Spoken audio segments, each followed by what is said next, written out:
मैं Pankaj Kumar Gupta, assistant professor BEd Gandhi महाविद्यालय उरई, आज की वीडियो में आप सबका स्वागत करता हूं।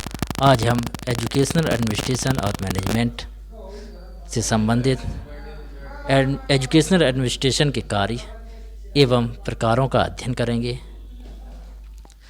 आइए शुरू करते हैं आज का वीडियो।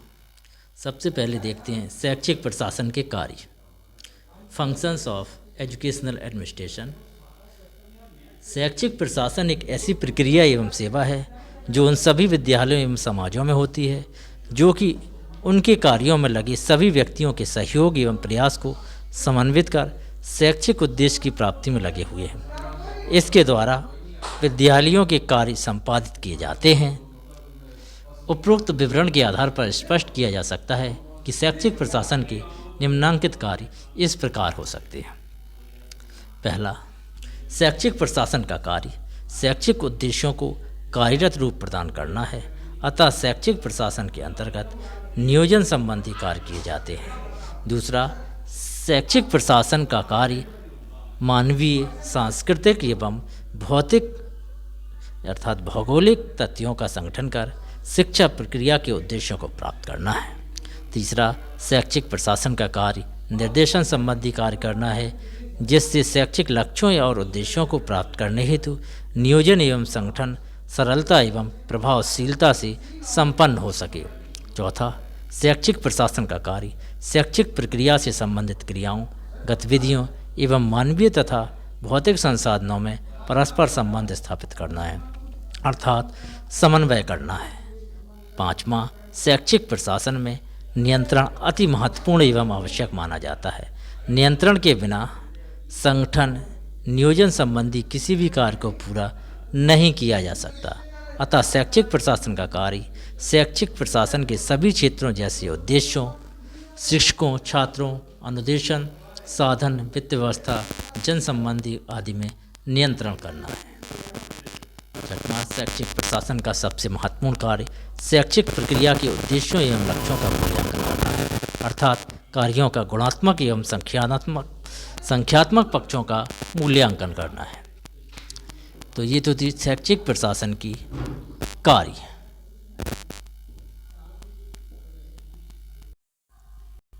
इस प्रकार हमने देखा कि शैक्षिक प्रशासन के महत्वपूर्ण कार्यों में उद्देश्य एवं लक्ष्यों को प्राप्त करना है, इसका कार्य समन्वय करना है, कंट्रोल स्थापित करना है।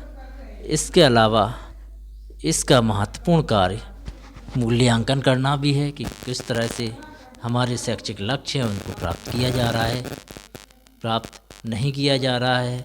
समन्वय स्थापित करना है, लक्ष्यों को निर्धारित करना है, संगठन करना है। ये सारे कार्य शैक्षिक प्रशासन के कार्य हैं। अब हम देखते हैं शैक्षिक प्रशासन के विभिन्न प्रकार।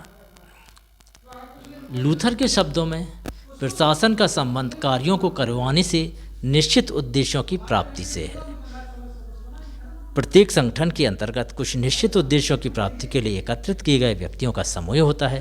प्रशासन वह शक्ति है जो किसी पूर्व निर्धारित उद्देश्य की पूर्ति हेतु किसी संगठन का नेतृत्व, पथ प्रदर्शन एवं निर्देशन करता है। यह एक उच्च स्तरीय प्रकार है जो किसी संगठन के उद्देश्य या नीतियों से संबंध रखता है। प्रशासन का मुख्य विषय सत्ता या अधिकार माना जाता है। सत्ता या अधिकार किस बिंदु पर आधारित है और उनका प्रयोग किस प्रकार किया जा सकता है, इस आधार पर प्रशासन के दो प्रकार बताए गए हैं। इन दोनों का उल्लेख निम्नांकित है। पहला, केंद्रीयकरण, जिसको ऑटोक्रेटिक भी कहा जाता है, ऑटोक्रेटिक एडमिनिस्ट्रेशन। तो केंद्रीकरण क्या है? सेंट्रलाइजेशन। यह वह व्यवस्था है जिसमें निर्णयन अधिकारों एवं दायित्वों को उच्च प्रशासक अपने पास सुरक्षित रख लेते हैं तथा निम्न स्तरों पर उनका प्रत्यायोजन नहीं करते। प्रत्यायोजन का अर्थ होता है डेलीगेशन। उदाहरण के लिए, यदि किसी विश्वविद्यालय में फीस बढ़ोतरी से संबंधित निर्णय सिर्फ उसके सीनेट के सदस्यों द्वारा लिया जाता है तो उसे केंद्रीकरण कहा जाएगा। इसके निम्नांकित लक्षण। पहला, निर्णय। तो निर्णय कौन करता है? सत्ता उच्च स्तर पर केंद्रीय बिंदु पर संकेंद्रित होती है, यानी निर्णय जो भी करेगा वो उच्च स्तर पर लिया जाएगा। दूसरा, संस्था के सभी निर्णय उच्च अधिकारियों द्वारा लिए जाते हैं। तीसरा, अधीनस्थ केवल आदेशानुसार कार्य करते हैं, निर्णय नहीं लेते, जो भी उनको आदेश दिया जाता है उसके अनुसार कार्य करते हैं। अगला, सारे अधिकार उच्च प्रशासकों के पास सुरक्षित होते हैं और अधिकारियों का प्रत्यायोजन बहुत कम किया जाता है। अगला प्रकार है विकेंद्रीकरण। एक तरह से ये प्रजातांत्रिक है। विकेंद्रीकरण, डिसेंट्रलाइजेशन, यह वह व्यवस्था है जिसमें संगठन की छोटी से छोटी इकाई तक, जहाँ तक कि व्यवहारिक हो, निर्णय अधिकारों एवं दायित्व का वितरण किया जाता है। उदाहरण के लिए, यदि किसी विश्वविद्यालय में परीक्षा प्रणाली में सुधार से संबंधित निर्णय में उसके शिक्षकों के अतिरिक्त अभिभावकों, समाज के बुद्धिजीवी लोगों, नीति निर्माताओं, विभिन्न संकायों के छात्र प्रतिनिधियों आदि का सुझाव लिया जाता है, तब ऐसी व्यवस्था को विकेंद्रीकरण प्रशासन कहते हैं। इसके निम्नांकित लक्षण हैं। पहला, यह संगठन में प्रत्येक स्तर सत्ता की व्यापक वितरण का परिणाम होता है, यानी जो सत्ता का होता है वो व्यापक रूप से वितरित होती है।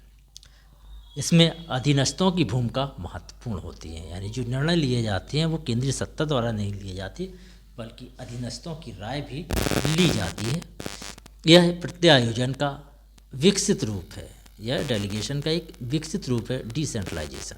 इसमें संगठन के निचले पदों पर अधिकाधिक मात्रा में निर्णय लिए जाते हैं जो अत्यंत महत्व के होते हैं।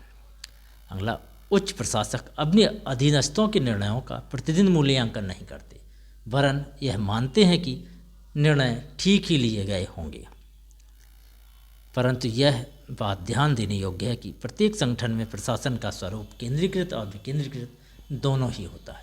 पूर्ण विकेंद्रीकरण किसी भी संगठन में संभव नहीं है, क्योंकि इसका अर्थ संगठन पर किसी का कोई नियंत्रण नहीं होने वाली स्थिति होगी, जो कि एक वास्तव में एक असंभव है। फिर तो वहाँ पर प्रशासन रहेगा ही नहीं।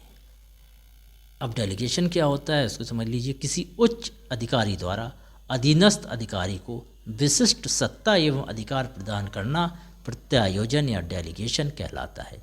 यह प्रबंधन की मूल संकल्पनाओं, कंसेप्ट में से एक होता है। जैसे विधानसभा और विधान परिषद में देखें तो विधान परिषद में जो चुनाव होते हैं वो डेलीगेशन द्वारा वोट किया जाता है। तो ये डेलीगेशन का अधिकार होता है